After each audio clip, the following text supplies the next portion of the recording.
Namaste, welcome to Edunine Career Guidance, Josh Innovations Private Limited, Edunine Overseas Consultancy. మనకి June 9న JoSAA counselling యొక్క మాక్ seat allocation 1 అయితే జరిగిందండి. June 11న మనకి మాక్ seat allocation 2 జరుగుతుంది. అసలు రౌండ్ వచ్చేసి జూన్ 14న ఫస్ట్ రౌండ్ వచ్చేసి మనకి స్టార్ట్ కాబోతుంది.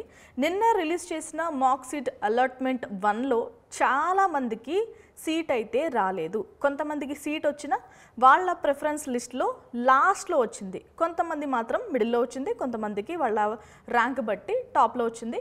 ఎవరైతే టాప్లో వచ్చిందో వాళ్ళకి, మిడిల్లో వచ్చిందో వాళ్ళకి కాస్త సేఫ్ జోన్ అనే చెప్పాలి. ఈ ర్యాంక్స్ అయితే మాత్రం పర్మనెంట్ కాదు. మాక్ డ్రిల్ ఎలా జరుగుతుందో సో సీట్ అలాట్మెంట్ కూడా అలాగే జరుగుతుంది. సో రాని వాళ్ళు బాధపడకండి, వచ్చిన వాళ్ళు సంతోషపడకండి. ఎందుకంటే చాలా మార్పులు జరుగుతాయి సెకండ్ మాక్ రౌండ్లో కానీ లేదంటే ఫస్ట్ రౌండ్ ఆఫ్ కౌన్సిలింగ్లో కానీ. కాబట్టి ఇప్పుడు నేను చెప్పినట్టు మొదట్లో ఎవరికి వచ్చిందో ర్యాంక్స్ ప్రయారిటీ లిస్ట్లో, మిడిల్లో ఎవరికైతే వచ్చిందో వాళ్ళంతా కాస్త సేఫ్ జోనే. మంచి ఇన్స్టిట్యూట్లో అయితే మీకు అలొకేషన్ జరిగింది అంటే ఓకే, కానీ మా ప్రయారిటీ కాదు అనుకుంటే మీరు మార్చుకునే ప్రయత్నం చేయండి మాక్ సీట్ అలాట్మెంట్ 2లో.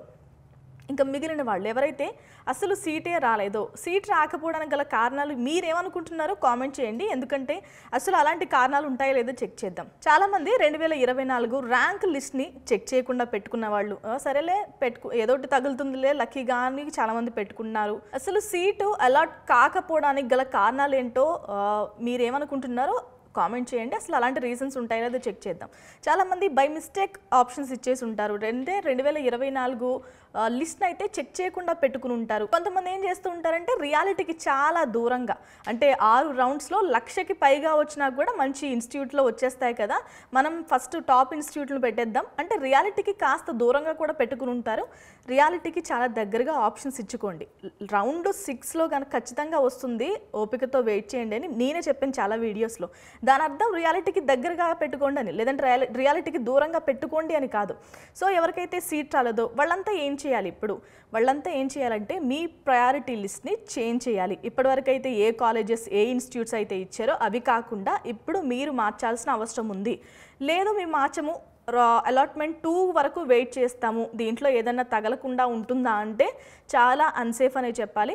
సేఫ్ జోన్లోకి రావాలంటే మీరు ప్రయారిటీ లిస్ట్ అయితే మార్చాల్సిన అవసరం ఉంటుంది. ఇప్పుడు ఈ లిస్ట్నే మీరు ఉంచుకోవాలి అనుకుంటే కనీసం బ్రాంచెస్ అయినా చేంజ్ చేసే ప్రయత్నం చేయండి. ఇంకా కొన్ని ఆప్షన్స్ యాడ్ చేసుకోండి. ఇక లాస్ట్లో వచ్చిన వాళ్ళు ఏం చేయాలి? మేము 40 ఆప్షన్స్ ఇచ్చాము, నాకు 39వ ఆప్షన్ వచ్చిందంటే ఏం చేయాలి అంటే మీరు చాలా డేంజర్ జోన్లో ఉన్నట్టే. ఇన్స్టిట్యూట్ మీకు అలాట్ కాకపోయినా లేదంటే చివరి ఇన్స్టిట్యూట్ అలాట్ అయినా కూడా అవి మళ్ళీ మారిపోయే అవకాశాలు ఉన్నాయి. అదేంటి మనం మీరు మారదన్నారు కదా, మీకు ఏదైతే ర్యాంక్ అలాట్మెంట్ వస్తుందో దానిపైనే చెక్ చేస్తారు కానీ కిందకు వెళ్ళరు అన్నారు కదా. అంటే ఇప్పటి వరకు చాలామంది రిజిస్ట్రేషన్ కూడా చేసుకోలేదు. ఇఫ్ ఇన్ కేస్ వాళ్ళు రిజిస్ట్రేషన్ చేసుకుని చాలామంది సేవ్ చేయకుండా ఉంటారు అలాట్మెంట్ లిస్ట్ అనేది. వాళ్ళు సేవ్ చేసి ఇంకా బెటర్ ఆప్షన్స్ ఇచ్చుకుంటే వాళ్ళకి మనకంటే మంచి ర్యాంక్ వచ్చి ఉంటే గనక మనకి అలాట్ చేసిన ఇన్స్టిట్యూట్ అనేది వాళ్ళకి వెళ్ళిపోయే అవకాశం ఉంటుంది. కాబట్టి ఎవరికైతే లాస్ట్లో ఆప్షన్స్ కనుక సెలెక్ట్ అయ్యి ఉంటే మీరేం చేస్తారంటే ఇంకొన్ని ఇన్స్టిట్యూట్స్ని యాడ్ చేసుకోండి, అది కూడా రియాలిటీకి దగ్గరగా. సీట్ అలాట్ కాని వాళ్ళు, లేదంటే లాస్ట్లో అలాట్ అయిన వాళ్ళు, లేదంటే మధ్యలో అలాట్ అయిన వాళ్ళు కంగారు పడి గందరగోళంగా ఆప్షన్స్ లిస్ట్ అయితే చేంజ్ చేయకండి. జాగ్రత్తగా మీ ర్యాంకుకి తగ్గట్టు 2024లో మీ ర్యాంకుకి తగ్గట్టు ఏ కాలేజెస్లో ఏ ఇన్స్టిట్యూట్స్లో వచ్చిందో ఒక్కసారి చెక్ చేసుకుని మళ్ళీ ఇవ్వండి. అంటే ఇప్పటికే మీరు చాలా హార్డ్ వర్క్ చేసి లేదంటే ఎవరిదైనా సలహా తీసుకుని పెట్టుండొచ్చు. By chance, by bad luck ఏదో ఒక రీజన్ వల్ల మనకైతే సీట్ అలాట్ కాలేదు, భయపడాల్సిన అవసరం లేదు. ఇదేం ఫైనల్ కాదు, మాక్ డ్రిల్ లాగే కాబట్టి ఏం పోయేదేం లేదు. కాబట్టి మళ్ళీ కొన్ని ఆప్షన్స్ని అయితే యాడ్ చేసుకుని ప్రయత్నం చేయండి. కాస్త పెద్ద ర్యాంక్స్ వచ్చిన వాళ్ళు ఏం చేస్తారంటే ఇతర బ్రాంచెస్ వైపు కూడా చూడండి. సిఎస్సి టాప్ ఐఐటీలో ఎన్ఐటీలో సిఎస్సిలోనే రావాలి అంటే వచ్చే అవకాశం లేకపోవచ్చు. కాబట్టి బ్రాంచ్ చేంజ్ చేస్తే మీకు టాప్ ఎన్ఐటీ ఐఐటీ IIITలో ఎక్కడైనా వచ్చే అవకాశం ఉంటుంది. కాబట్టి బ్రాంచ్ మార్చి అయినా ఆప్షన్స్ ఇచ్చే ప్రయత్నం చేయండి. మనకి 12వ తారీఖు 5 గంటల వరకు మనకి ఆప్షన్స్ షఫిల్ చేసుకోవడం కానీ మార్చుకోవడం కానీ యాడ్ డౌన్ ఏం చేసుకోవడానికైనా అవకాశం ఉంటుంది. ఆఫ్టర్ దట్ మనం ఏం చేసినా కూడా యూజ్లెస్సేనండి. సో జాగ్రత్తగా ఆప్షన్స్ అయితే పెట్టుకోండి.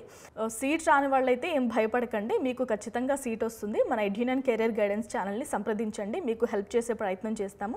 సో ఇదండి ఇవాల్టి వీడియో. మీకు ఏమైనా డౌట్స్ ఉంటే కామెంట్ చేసే ప్రయత్నం చేయండి, లేదంటే ఎడ్యునైన్ కెరియర్ గైడెన్స్ ఛానల్ని ఫోన్ చేసైనా మీ డౌట్స్ అనేది క్లారిఫై చేసుకోండి. Thank you so much.